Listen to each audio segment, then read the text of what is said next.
merahku di pundak. Selamat pagi semua, ku nantikan dirimu di depan kelasmu, menantikan kami. Guruku tersayang, guru tercinta, tanpamu apa jadinya aku? Tak bisa baca tulis, mengerti banyak hal. Guruku, terima kasihku. Nyatanya diriku kadang buatmu marah, namun segala maaf kau berikan. Nafas saubul abayatu minad danas, Allahumma usilni min khatayaya yunari wasalji wal baras. Bismillahirrahmanirrahim. Alhamdulillahi rabbil alamin. Ar-Rahmanir-Rahim. Maliki yaumiddin. Iyyaka na'budu wa iyyaka nasta'in. Ihdinas siratal mustaqim. Siratal ladzina an'amta 'alaihim ghairil maghdubi 'alaihim waladdallin. Amin. Bismillahirrahmanirrahim. Walaili idza saja, ma wadda'aka rabbuka wa ma qala. Walal akhiratu khairul laka minal ula. Walasawfa yu'tika rabbuka fatarda. Alam yajidka yatiman fa'awa, wa wajadaka dhallan fahada, wa wajadaka 'ailan fa'aghna.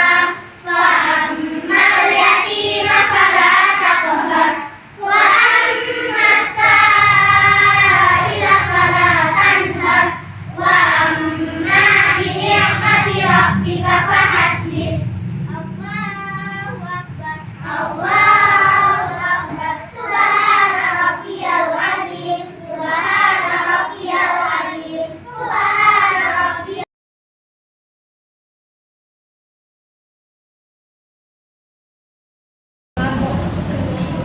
Bismillahirrahmanirrahim. Pidato yang kita dengarkan tadi. Di sini ada masih satu-satunya guru penggerak, calon guru penggerak di SD Alam Ar-Rahmah. Setelah ini insya Allah akan banyak terbit guru calon guru penggerak lagi. Sekarang angkatan 9, monggo boleh daftar. Apa sih enaknya guru penggerak? Kemudian apa yang dilakukan selama masa pelatihan guru penggerak? Kita wawancara dulu ya, supaya kita ada gambaran. Saya juga mau ikut itu bingung. Itu gimana kira-kira memanage waktu dengan mengajar, dengan tugas-tugasnya? Kira-kira seperti apa yang harus dilakukan? Mungkin Ustazah Surya bisa share sedikit. Insya Allah berakhir tanggal 10 Januari pendaftarannya ini. Silakan Ustazah Surya. Terima kasih Ustazah Alvina. Teman-teman biar nggak ngantuk ya. Ustazah aja ya di sini ya, Oke. Pengalaman saya kemarin ini masih berjalan 2 bulan saya ya. Insya Allah masih kurang 4 bulan lagi, masih menyelesaikan 1 modul. Mengikuti guru penggerak ini luar biasa. Kalau teman-teman suka sekali belajar, maka di sini wadahnya. Jadi di sini ilmu-ilmu baru yang akan kita peroleh itu luar biasa banyak sekali. Bahkan nanti bisa yang paling utama adalah merubah paradigma kita tentang cara mengajar kita, tentang apa yang sudah kita lakukan selama ini, tentang apapun yang kita lakukan di kelas misalnya seperti itu ya. Terutama nanti yang akan saya bahas ini ya, itu nanti ternyata sangat luar biasa. Ternyata apa yang selama ini kita pikir itu ternyata benar. Yang kita pikir benar ya, ternyata itu salah semua gitu.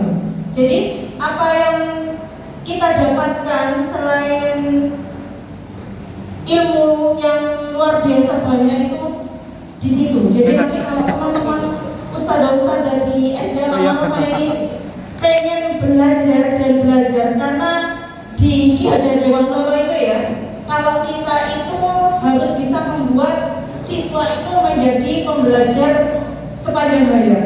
Nah, kita harus bisa membuat siswa belajar sepanjang hayat, apalagi kita gurunya ya. Jadi kita juga harus terus belajar. Kita harus terus mengikuti kemajuan yang ada sekarang. Kalau kita menutup diri, kita nggak akan tahu. Oh, ternyata ilmu-ilmu baru, ternyata apa yang kita dapatkan selama ini itu nggak ada apa-apanya. Jadi untuk guru penggerak ini luar biasa. Jadi kalau teman-teman segera pengen daftar ya di angkatan 9, silakan mengikuti, ilmunya luar biasa banyak. Insya Allah masalah anak, masalah suami nanti bisa dibicarakan dengan suaminya ya. Habis itu bagaimana sih cara memanage waktu? Nah, saya alhamdulillah di sini itu kemarin saya dapat dukungan luar biasa dari kepala sekolah, dari kurikulum, sangat mendukung sekali, sehingga waktu saya selama jam kosong itu saya tidak pernah menggunakan untuk melakukan hal lain ya, tapi di depan laptop. Jadi kalau nanti ustadzah pengen sekali mengikuti guru penggerak ini tanpa harus mengganggu jadwal rutinitas kita di rumah, di waktu jam kosong kita kerjakan tugasnya. Jadi selama kita ada waktu kosong, kita ada selang kosong 1 hari saja, kita gunakan untuk mengerjakan tugas, kita gunakan untuk membaca, untuk belajar. Itu ustadzah. Jadi insya Allah kalau mengikuti guru penggerak ini luar biasa, banyak sekali manfaatnya. Kalau manfaat-manfaatnya lain jangan dipikirkan dulu ya, yang penting belajarnya dulu. Kita harus belajar. Kita menyuruh anak-anak untuk membaca, berarti kita juga harus belajar. Seperti itu. Mungkin itu aja Ustazah Alvina untuk ceritanya sedikit tentang teman-teman guru penggerak itu. Jadi jangan takut apa? Jangan takut mencoba. Jangan takut, oh anak saya nanti ada, anak saya gini, suami saya gini. Kita jalani apa yang dikatakan Ustaz Syuhada tadi apa? Jalani, nikmati, syukuri. Jangan mengeluh, itu aja. Jalani, nikmati, syukuri. Jalani, nikmati, syukuri. Insya Allah nanti akan indah pada waktunya. Saya masih berangkat bulan lagi Ustaz. Insya Allah ada waktu libur Januari sampai Februari saya ada libur. Nanti dimulai lagi bulan Maret. Seperti itu.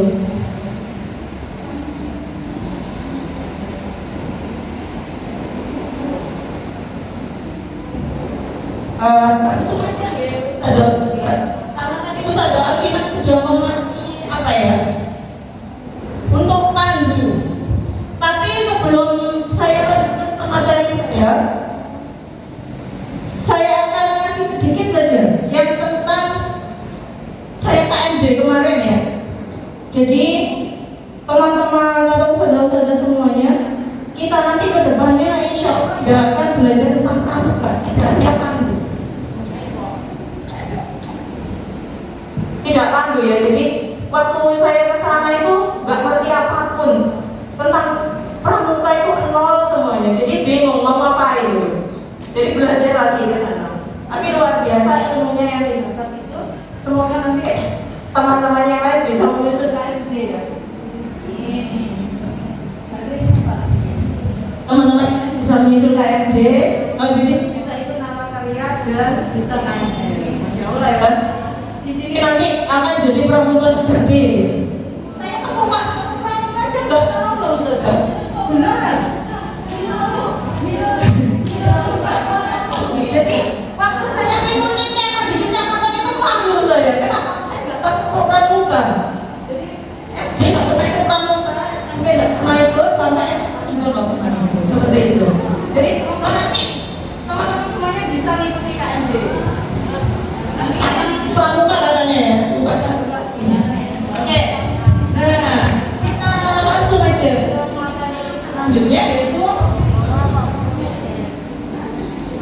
banyak banget pengalaman dan pemahaman budaya positif. Nah, ini nanti yang saya bicarakan tadi teman Ustazah. Jadi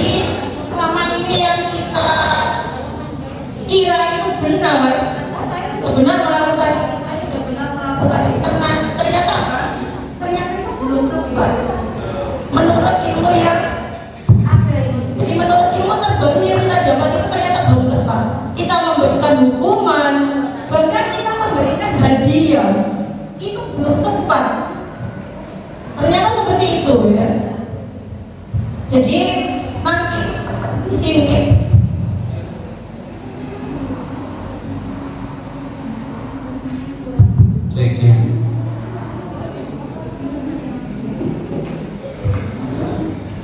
saya sapa dulu di sini ya.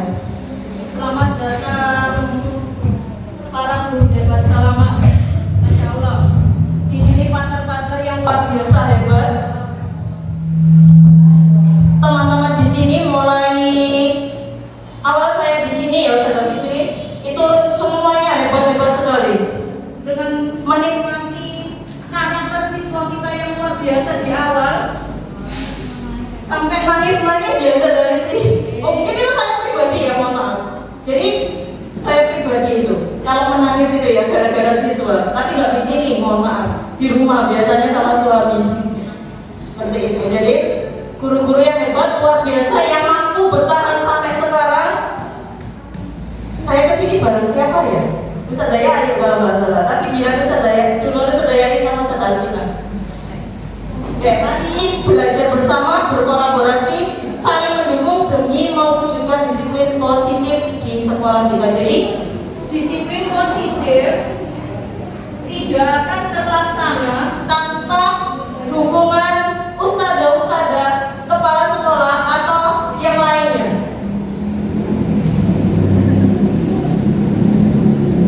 Nah, di sini ada beberapa konsep ustadzah-ustadzah yang sudah saya pelajari kemarin, yang kami pelajari ya, Masya Allah. Modul terberat itu ada di 1.4 ini ya, karena banyak sekali yang harus dipelajari. Jadi konsep utama modul budaya positif itu ada, yang pertama adalah perubahan paradigma belajar, disiplin positif, kebutuhan dasar manusia, motivasi perilaku manusia, posisi kontrol, restitusi, keyakinan kelas, dan segitiga restitusi. Apa itu? Adakah yang sudah tahu? Kata-kata yang saya tuliskan di depan itu? Belum. Saya juga baru tahu. Ya.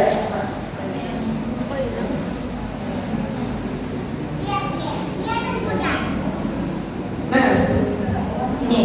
Jadi pembelajaran dengan paradigma baru yang pertama ya. Pembelajaran dengan paradigma baru itu dirancang berdasarkan prinsip pembelajaran yang berdiferensiasi. Kalau berdiferensiasi berarti ustadzah-ustadzah sudah tahu kan ya? Mengelompokkan sesuai apa? Karakteristik belajar. Betul sekali. Jadi sehingga setiap siswa belajar sesuai kebutuhan dari tahap perkembangan untuk mewujudkan profil pelajaran Pancasila. Jadi sekarang tujuan pendidikan di Indonesia itu yang utama adalah profil pelajar Pancasila, yaitu yang ada 5 ini ya Ustazah. Ada 5. Sudah hafal belum? Oh ada 6, mohon maaf ya. Ada 6. Nanti kita nyanyikan bareng ya profil pelajar Pancasila ini. Lanjut Ustazah Alvina. Selanjutnya, nah ini Ustazah, disiplin positif. Biasanya kata disiplin itu dimaknai menjadi sesuatu yang dilakukan seseorang pada orang lain untuk mendapatkan kebutuhan. Kita cenderung menghubungkan kata disiplin dengan ketidaknyamanan. Benar apa enggak? Kalau ada kata-kata disiplin, dengan nyaman enggak dengarnya? Harus berangkat pagi, harus berangkat dini, kan enggak nyaman ya? Enggak nyaman, betul itu. Sebagai pendidik, tujuan kita adalah menciptakan anak-anak yang memiliki disiplin diri, sehingga mereka bisa berperilaku dengan mengacu pada nilai-nilai kebajikan universal dan memiliki motivasi intrinsik bukan ekstrinsik. Jadi di sini budaya positif atau disiplin positif yang akan kita misalnya kita akan lakukan di kelas kita itu tidak membuat anak-anak mereka melakukannya demi kita, bukan, tapi untuk dirinya sendiri. Itu yang akan kita tumbuhkan. Selanjutnya, disiplin positif merupakan salah satu cara menerapkan disiplin yang bertujuan untuk menumbuhkan kesadaran. Nah, menumbuhkan kesadaran dari anak sendiri. Jadi kita akan menumbuhkan disiplin tapi yang dari anak sendiri, bukan dari kita, bukan faktor kita. Memberdayakan anak untuk melakukan sesuatu tanpa sogokan, tanpa ancaman, biasanya melakukan hal itu. Nah, ternyata apa yang dilakukan oleh anak-anak kita, siswa-siswa kita itu adalah karena kebutuhan dasar. Jadi ada kebutuhan dasar hidup yang harus dipenuhi oleh kita. Kalau kebutuhan dasar hidup itu semua terpenuhi, maka akan apa? Semuanya akan baik-baik saja seperti itu. Jadi misalnya yang pertama, bertahan hidup. Kenapa sih kalau anak itu di kelas kita ada anak yang jagoan misalnya, yang suka minta makanan temannya? Kenapa? Karena kebutuhan dia yang bertahan hidup itu tidak terpenuhi. Makanya dia suka minta ke orang lain seperti itu. Terus kasih sayang dan rasa diterima. Jadi biasanya anak-anak yang suka bodoh gitu ya, karena mereka itu butuh kasih sayang. Mereka itu pengen diakui, pengen kita itu melihat dia seperti itu. Untuk penguasaan, nah biasanya penguasaan ini, kenapa sih anak ini kok gak ngerti-ngerti ya? Kenapa sih anak ini kok gak paham ya? Kenapa? Karena dia memang gak paham. Berarti apa yang harus kita lakukan? Ya kita harus melakukan pendekatan itu kan. Bagaimana caranya agar anak yang kita ajarkan, misalnya siapa ya di sini ya? Gak usah sebutkan nama ya. Di kelas saya sendiri misalnya, Mbak ini kok nggak bisa gimana sih? Nah, itu bagaimana caranya? Kita memang seperti apa yang katanya Bu Bibi bilang kemarin ya, di implementasi pendidikan apa? IKM, kurikulum merdeka, kerja kita itu lebih berat. Memang di sini kita harus apa? Memperhatikan apa yang menjadi kebutuhan siswa kita itu tadi. Kebebasan. Nah, anak kelas 1 disuruh nulis toh misalnya. Mereka senang nggak di kelas? Tidak, saudara. Kelas 1 itu mereka pengen jalan-jalan. Mereka itu pengen kemana-mana. Jadi bagaimana kita harus bisa memenuhi kebutuhan dia. Terus kesenangan. Nah, anak kelas 1, kelas 2, kelas 3, gak hanya kelas 1, 2, 3, 4, 5, 6.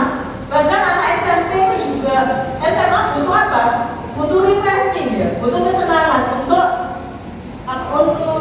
merefresh apa yang sudah dilakukan selama misalnya sepekan. Nah, anak kelas 1 disuruh nulis kok juga. Ya mereka gak seneng. Nah, itu kita harus perhatikan kebutuhannya. Lanjut seperti itu. Nah, motivasi perilaku manusia.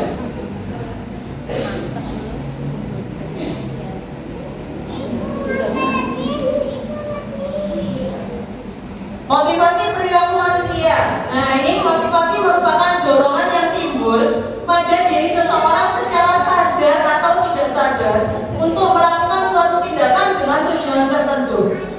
Motivasi perilaku ya, yang pertama itu adalah menghindari. Habis itu yang kedua, ketidaknyamanan dan hukuman. Murid melakukan disiplin diri karena ia takut dihukum. Ini merupakan motivasi intrinsik. Ini adalah ekstrinsik ya.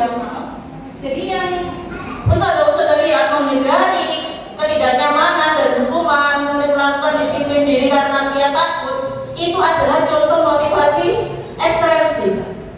Kalau yang motivasi satunya mendapatkan imbalan atau penghargaan dari orang lain, nah kita memberikan reward ke anak-anak berupa hadiah misalnya.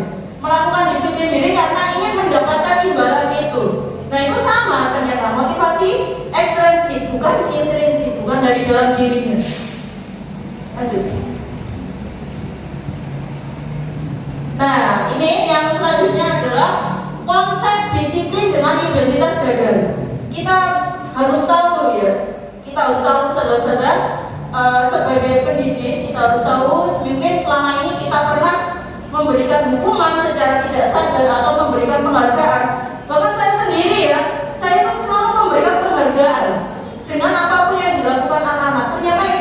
jalan. Itu nggak mendidik ternyata ya. Jadi hukuman itu menyakitkan. Murid jadi takut, tidak nyaman, memaksa. Murid menyembunyikan kesalahannya, murid menjadi rendah diri. Jadi itu akibat kalau kita sering mengasih hukuman. Kalau penghargaan itu tidak efektif, merusak hubungan atau iri. Jadi iri, nanti yang sana dikasih pin ya, mohon maaf, dikasih pin. Kok saya nggak dikasih sih? Nah itu iri ya. Mematikan kreativitas, menghukum dengan sistem ranking. Alhamdulillah di sini nggak ada ya Ustaz. Kalau masalah ranking, terus merampas hak menghargai dirinya. Lanjut Ustaz. Nah, kalau ini konsep disiplin dengan identitas sukses, insya Allah Ustazah sudah banyak melakukannya ya. Yang pertama adalah konsekuensi. Konsekuensi ini termasuk identitas sukses, tapi masih ada lagi yang lebih sukses nanti ya. Jadi yang konsekuensi itu penguatan jangka pendek. Jadi kita perlu memberikan konsekuensi, bukan hukuman. Terus perlu monitoring berkelanjutan, ada stimulus, ada respon, murid menghormati peraturan, kehilangan waktu untuk merenungi kesalahan. Nah itu adalah salah satu manfaat-manfaat ya, atau yang bisa kalau menggunakan konsekuensi itu. Nah ini yang paling bagus digunakan Ustaz. Itu tentang restitusi. Jadi kalau kita sudah bisa sampai tahap itu, maka nanti sekolah kita akan menjadi sekolah yang luar biasa gitu ya. Murid bertanggung jawab untuk perilakunya. Itu manfaatnya. Fokus pada pemecahan masalah jangka panjang. Murid menghormati dirinya dan orang lain. Teori kontrol. Teori kontrol itu dirinya memegang kontrol. Jadi kayak kita, misalnya saya sendiri, saya itu tidak bisa dikontrol oleh orang lain, tidak bisa. Yang bisa mengontrol saya adalah diri saya sendiri. Contohnya apa? Saya berangkat ke sini terlambat misalnya. Apakah Ustaz Saiful bisa mengontrol? Dia cuma apa? Mengingatkan. Tapi yang bikin kita bisa ke sini tepat waktu adalah diri kita sendiri. Apakah bisa orang lain? Tidak. Ya, yang bisa mengontrol diri kita adalah diri kita sendiri, bukan orang lain. Meskipun kita di bawah posisinya, meskipun Ustaz Saiful kepala sekolah, tetap posisi kontrol ada pada diri kita sendiri. Terus murid bersemangat dalam memperbaiki kesalahan. Nah itu kalau kita pakai restitusi. Lanjut. Nah, pendekatan restitusi itu seperti apa sih? Nah, harus kita tahu dulu restitusi. Restitusi itu adalah proses menciptakan kondisi pada murid untuk memperbaiki kesalahan sehingga mereka bisa kembali pada kelompok.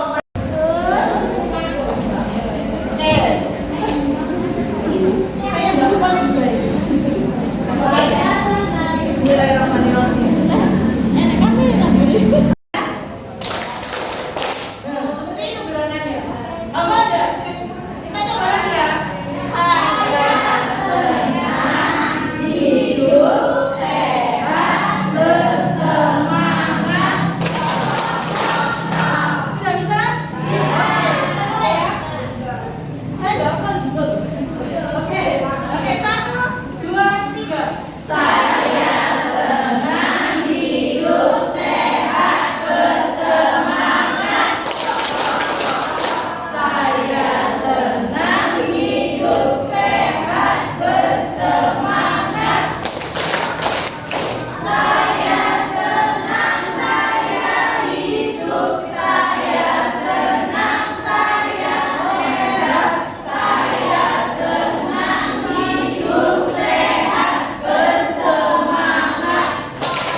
ada di posisi mana?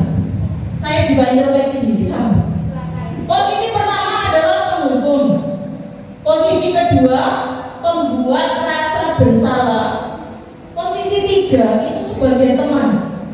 Itu biasanya banyak sekali yang saya lakukan. Ya sebagai teman. Ternyata itu kurang bagus, masih ada yang lebih bagus. Ada posisi pemantau, ada posisi manajer. Nah, posisi manajer itu adalah posisi yang paling bagus, saudara. Kalau jenengan sudah bisa berada di posisi manajer, itu sangat luar biasa. Nanti bisa menjadi tutor saya, ya. Tapi saya masih belum bisa berhasil sampai posisi manajer. Lanjut, saudara. Nah, di sini kita akan melihat apa sih yang biasa kita lakukan di posisi-posisi kontrol itu seperti apa contohnya. Nah, di sini saya mengambil contoh siswa tidak menggunakan atribut lengkap saat upacara. Kalau kita di posisi penghukum, biasanya kita akan bilang seperti ini: patuhi aturan sekolah lalu berdiri di paling depan. Apakah kita melakukan itu? Iya, iya ya. Ternyata kita melakukan itu loh waktu kita apel. Nah, sekarang posisi pembuat rasa bersalah. Berapa kali Ustaz harus bilang sama kamu, Ustaz kecewa sama kamu. Apakah kita pernah melakukan seperti itu? Nah, berarti posisi kontrol jenengan berada di situ. Terus menjadi teman. Ayolah yang tertib, buat Ustaz bangga. Kali ini kamu tidak apa-apa jika bersalah. Pernahkah kita seperti itu? Pernah. Saya juga pernah itu, saudara. Penghukum juga pernah. Pemantau. Kamu sudah melanggar apa peraturan dan konsekuensinya. Nah, ini masih lebih bagus, saudara. Kalau kita berada di posisi pemantau, ini sudah posisi yang lebih bagus. Terus manajer. Kalau di posisi manajer biasanya ini adalah contoh kalimat-kalimat ya, saudara. Masih banyak yang lainnya. Apakah kamu tahu kesalahanmu dan bagaimana cara kamu memperbaikinya? Jadi kita ajak bicara, kita cari tahu solusinya. Itu adalah posisi manajer. Jadi kita introspeksi diri. Apakah kita pernah melakukan semuanya? Nah, pernah. Pernah. Nanti kita baru saja bareng-bareng. Kita semua harus berada di posisi manajer biar bisa menciptakan disiplin positif di sekolah kita. Nah, sebelum kita bisa menciptakan disiplin positif itu, kita buat dulu keyakinan kelas. Jadi kita harus buat keyakinan kelas dulu. Mengapa sih keyakinan kelas? Mengapa tidak peraturan saja? Nah, ini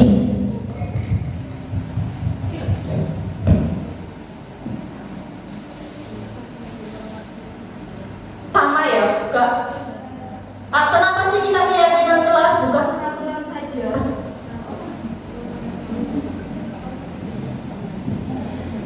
Nah, di sini saya ambil contoh, saudara.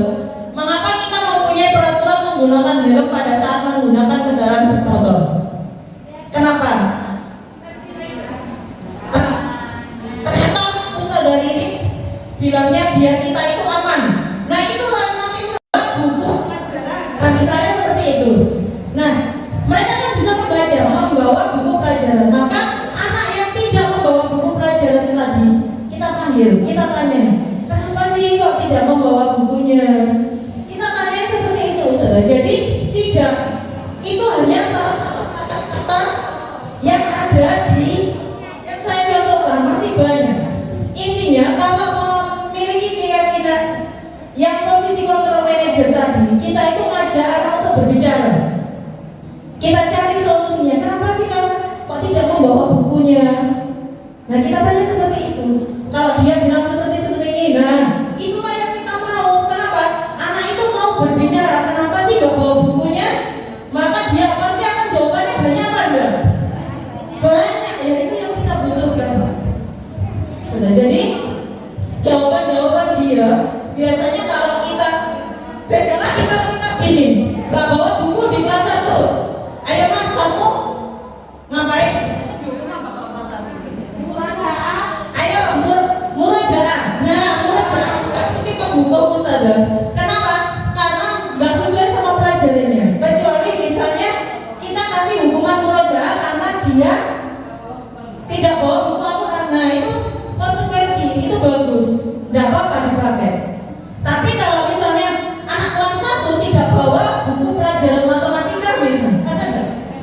tidak membawa buku tematik, kita kasih hubungan saja, itu namanya hukuman, bukan konsekuensi. Jadi sebenarnya untuk penerapan posisi kontrol tadi itu semuanya bisa dipakai saudara. Dari kelas 1, TK, bahkan sampai SMA itu bisa dipakai. Seperti itu.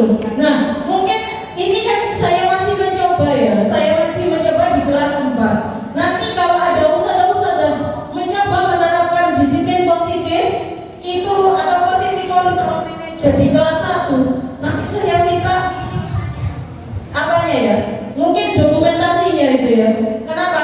Biar saya bisa belajar. Kalau kelas 1 itu gimana sih ngasih posisi kontrol manajernya? Cara ngomongnya kan berbeda.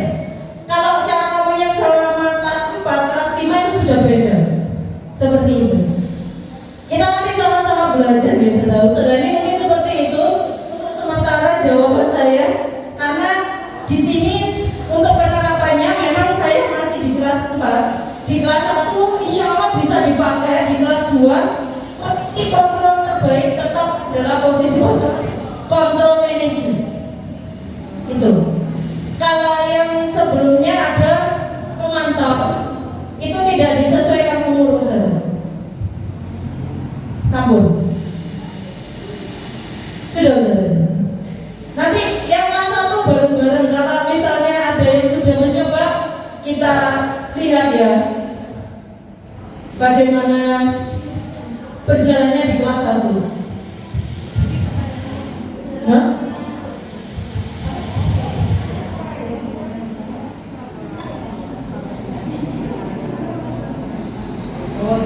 Oke, waktunya mau habis ya Ustazah. Jadi kita kalau misalnya ada yang mau bertanya yang lainnya nanti bisa saya pribadi ya. Oke. Sampai jam 11 ya. Oke, next kita senam Ustazah. Biar ngerti senamnya pelajar Pancasila ya. Saya juga nggak hafal. Ini mau mencoba biar hafal ya. Oke, ayo Ustazah, ini jagonya senam. Ayo saudara, berdiri. Ayo saudara, struktur senam.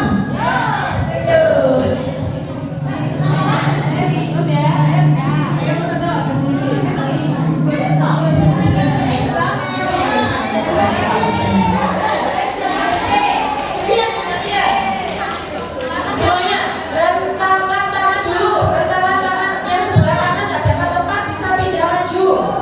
Rentangkan tangan yang bersentuhan boleh pindah ke depan. Maju sini biar nggak kena tasnya. Maju. Siap ya? Ustazah Mel nggak punya baris, ayo maju. Sini. Nah, ini para instruktur senam ya sudah terbukti.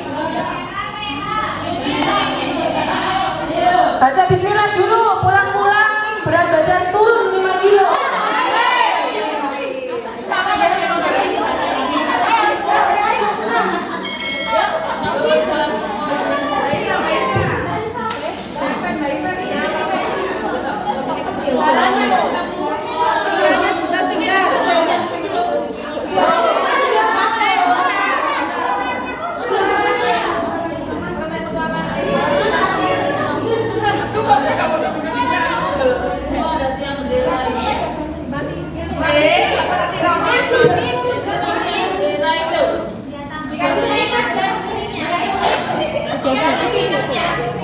Kasih mic ya. Yang nyala yang mana ya? Coba sini dong, ini nyala nih.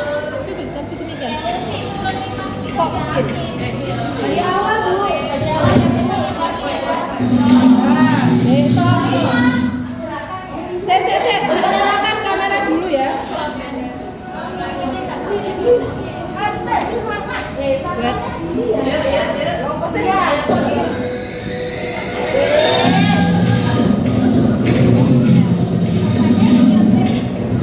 Buat. Ya.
Alhamdulillah ya, setidaknya kita dapat gambaran sedikit lah tentang guru penggerak.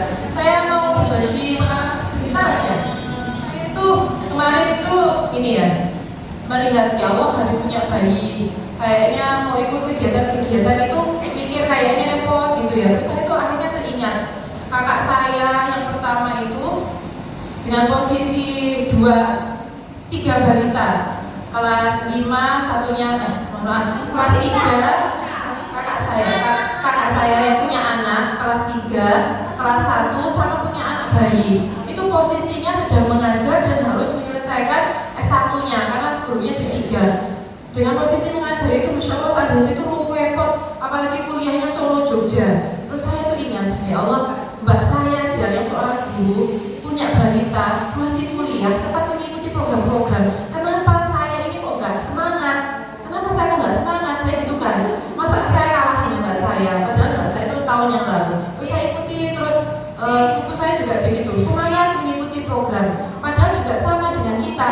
Semuanya rata-rata kan guru-guru itu banyak perempuannya ya, banyak yang punya anak juga ya. Jadi sebenarnya kapanpun itu tergantung diri kita tuh mau ikut atau tidak. Ini saya tuh juga sedang provokasi mencari teman, ayo bareng-bareng. Setelah saya pikir-pikir, insya Allah nggak ada salahnya kita tuh mencoba mengikuti suatu kegiatannya. Bukan karena suatu pinter, tidak. Sama di Al-Quran itu kan selalu di-upgrading ya Ustazah Roma ya, di-upgrading, disertifikasi. Nah, mungkin kita yang sebagai guru pelajaran umum juga sama. Kita kalau nggak update, ya kita itu ketinggalan banyak informasi ya. Kayak kemarin Ustazah Ririn sama Ustazah Dini itu kayak pelatihannya mumpuni ya, sudah tahu sendiri ya. Kita kok baru-baru gitu ya. Jadi memang harus belajar ya. Saya itu sendiri juga sebenarnya mualas, tapi kok terasa tergerak untuk ikut. Bismillah, saya coba untuk ikut. Semoga nanti ditemani ini Ustazah Binti yang mau daftar. Siapa lagi ada yang mau daftar? Ustazah Yayu? No. Ustazah ini juga daftar, alhamdulillah mau daftar juga gitu.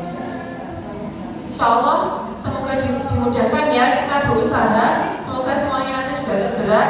Katanya Ustazah Surya lebih banyak manfaatnya. Kalau nggak kita coba sekarang, ya mungkin bisa coba nanti, tapi mungkin rasanya akan berbeda. Terima kasih banyak. Mari kita pastikan lagu saya kemarin untuk ditutup doa. Tangan ke atas ya, 1, 2, 3 digerakkan. Tangan ke atas menggapai bintang, tangan ke samping sayapku terbang, tangan ke depan bertepuk tangan, tangan dilipat mari berdoa. Doa kafaratul majlis. Subhanakallahumma wa bihamdika asyhadu an la ilaha illa anta astaghfiruka wa atubu ilaik. Jazakumullah khairan katsiran. Semoga ilmu yang kita dapatkan hari ini bermanfaat untuk kita selanjutnya dalam mengembangkan diri kita dan membimbing ananda semuanya. Wassalamualaikum warahmatullahi wabarakatuh.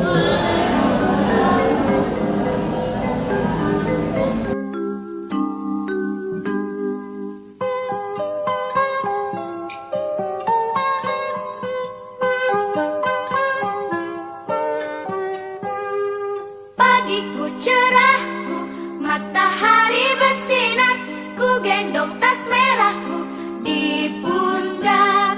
Selamat pagi semua, ku nantikan dirimu di depan kelasmu, menantikan kami.